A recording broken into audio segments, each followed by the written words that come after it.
0.5 MLD ആണ്. അപ്പോൾ ജനങ്ങളെ തെറ്റിദ്ധരിപ്പിക്കുന്നതിന് അതിരുണ്ട്. സത്യം എന്ന് പറഞ്ഞാൽ അത് എക്കാലത്തും മൂടി വയ്ക്കാൻ പറ്റുന്ന ഒന്നല്ല. ഇതാണ് മലമ്പുഴ ഡാമിലെ വെള്ളത്തിൻ്റെ സ്ഥിതി. പിന്നെ ഇത് മാത്രമല്ല, ഡാമിലെ വെള്ളം മാത്രമല്ല, കൃത്യമായിട്ട് ഉറപ്പുവരുത്തിയിട്ടുണ്ട് മഴവെള്ള സംഭരണി 5 ഏക്കറിൽ മഴവെള്ള സംഭരണി ഈ പ്ലാന്റിന് വേണ്ടി, എത്തനോൾ പ്ലാന്റിന് വേണ്ടി നിർമ്മിക്കുമെന്ന് കമ്പനി അറിയിച്ചിട്ടുമുണ്ട്. അതായത് പദ്ധതിയുടെ പ്രപ്പോസലിൽ തന്നെ ഉണ്ട്.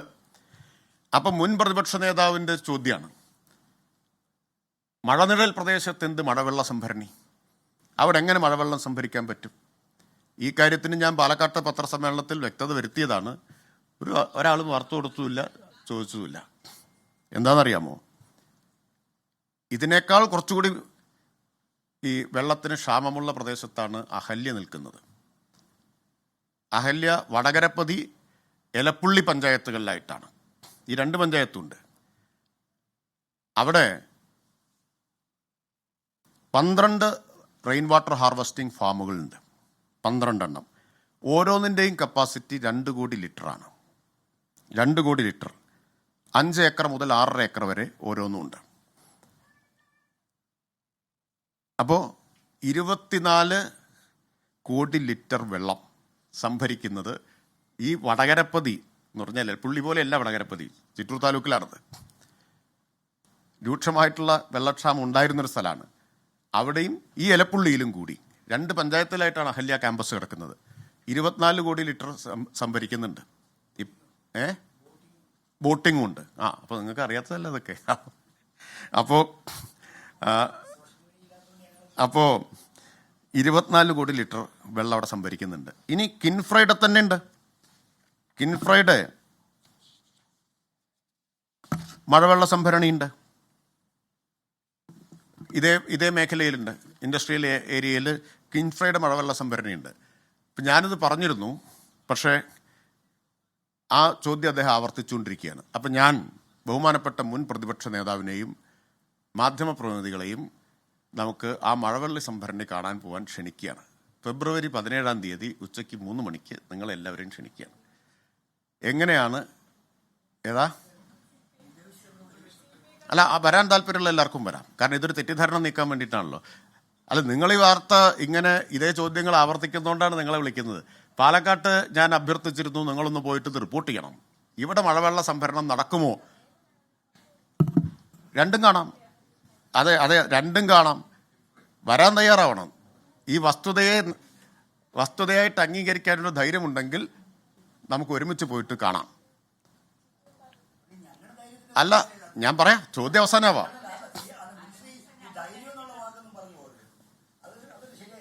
എന്താ കാരണം എന്നറിയാമോ? അല്ല, ശരി, എന്നാ ഞാൻ വിനീതമായിട്ട് നിങ്ങളെ ക്ഷണിക്കുകയാണ്. അത്രയേ ഉള്ളൂ. വേണ്ട, ധൈര്യം വേണ്ട. അത് പിൻവലിച്ചു. ഞാൻ വിനീതമായി നിങ്ങളെ ക്ഷണിക്കുകയാണ്, വരാമോ? വിനീതമായി ക്ഷണിക്കുകയാണ്, വരാമോ? അതിന് അല്ല, ശരി, ഞാൻ ശ്രീജിത്ത് പറഞ്ഞത് അത് പിൻവലിച്ചല്ലോ. ശരി, നിങ്ങളുടെ അഭ്യർത്ഥന മാനിച്ച് അത് പിൻവലിച്ചു. എൻ്റെ അഭ്യർത്ഥന മാനിച്ച് നിങ്ങൾ വരുമോ? വരാൻ തയ്യാറാണോ? എന്നാൽ നമുക്ക് 17-ാം തീയതി പോകാം. അപ്പോൾ 17-ാം തീയതി നമുക്ക് ഈ ചിറ്റൂരിലും അല്ലെങ്കിൽ എലപ്പുള്ളിയിലും വടകരപ്പതിയിലും മഴവെള്ള സംഭരണം നടക്കുമോ എന്ന കാര്യം നേരിട്ട് പോയി ഉറപ്പുവരുത്താം. 17-ാം തീയതി, ഫെബ്രുവരി 17-ാം തീയതി നേരിട്ട് നമുക്ക് ഉറപ്പുവരുത്താം. ഇത് നമ്മൾ തമ്മിൽ തർക്കിക്കേണ്ട കാര്യമൊന്നുമില്ല. അദ്ദേഹത്തെ ക്ഷണിച്ചു, പിന്നെ തീർച്ചയായിട്ടും 2 പേരെയും ക്ഷണിക്കാം. ആർക്കെല്ലാം വരണോ അവർക്കൊക്കെ വരാം. ശരി, നമ്മൾ ചോദ്യങ്ങളിലേക്ക് വരുന്നല്ലേ ഉള്ളൂ.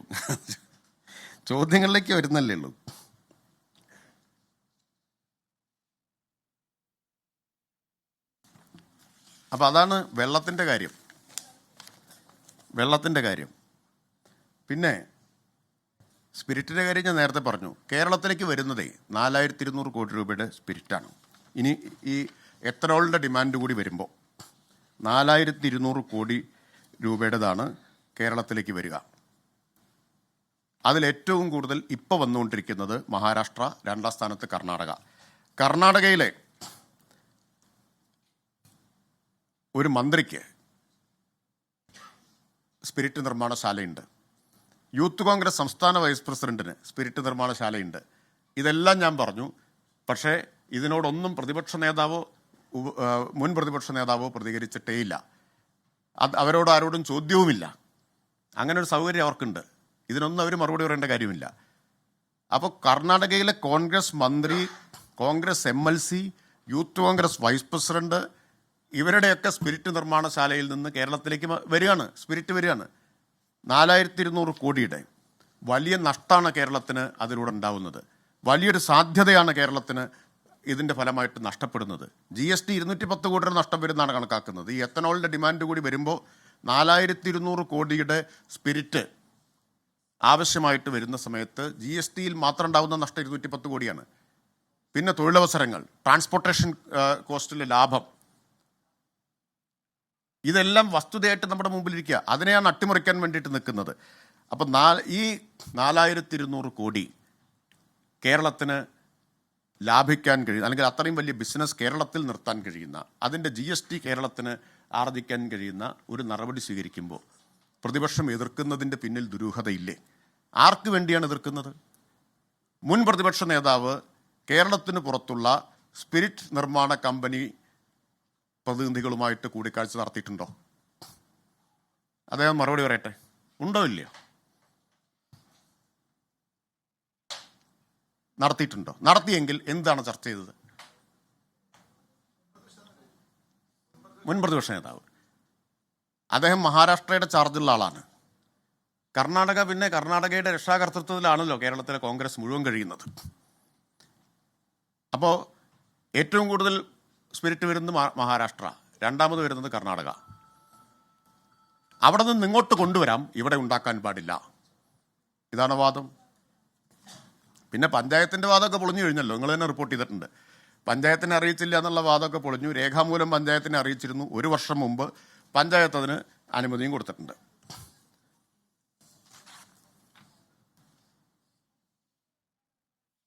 ശരി, തൽക്കാലം ഇപ്പം ചുരുക്കാം. ഇനി ചോദ്യങ്ങളാവാം.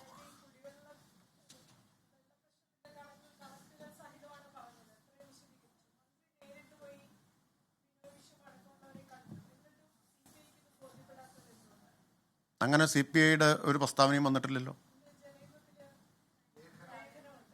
അത്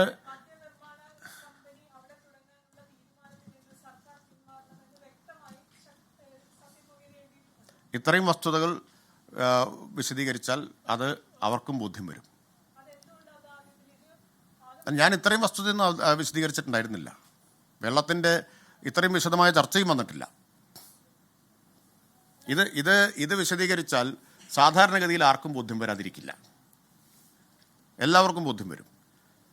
പ്രതിപക്ഷ നേതാവിനും മുൻ നേതാവിനും മാത്രമേ അംഗീകരിക്കാൻ പ്രയാസമുണ്ടാവൂ. സാധാരണ കേരളത്തിലെ സാമാന്യ ബുദ്ധിയുള്ള ഏത് മനുഷ്യർക്കും മനസ്സിലാവുന്ന, ആർക്കും നിഷേധിക്കാൻ കഴിയാത്ത കണക്കുകളാണ് വെള്ളത്തിൻ്റെ കാര്യത്തിലൂടെ പറഞ്ഞത്.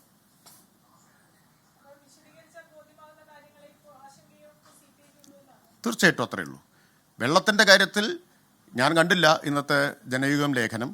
അതിലങ്ങനെ ചൂണ്ടിക്കാണിക്കുന്നുണ്ടെങ്കിൽ വെള്ളത്തിൻ്റെ കാര്യത്തിൽ തൃപ്തികരമായിട്ടുള്ള വിശദീകരണമാണിത്. അല്ലെങ്കിൽ നിങ്ങൾക്ക് ഈ കണക്കുകൾ ഏതെങ്കിലും തെറ്റാണ് എങ്കിൽ, അതെ, കൃഷിക്ക് വെള്ളം എത്തണം എന്നല്ലേ ആവശ്യം. അതിനുള്ള വെള്ളം ഉണ്ടെന്നാണ് പറഞ്ഞത്. അപ്പം അതിൻ്റെ കണക്കല്ലേ വിശദീകരിച്ചു. ഞാൻ വീണ്ടും വിശദീകരിക്കണം? വേറെ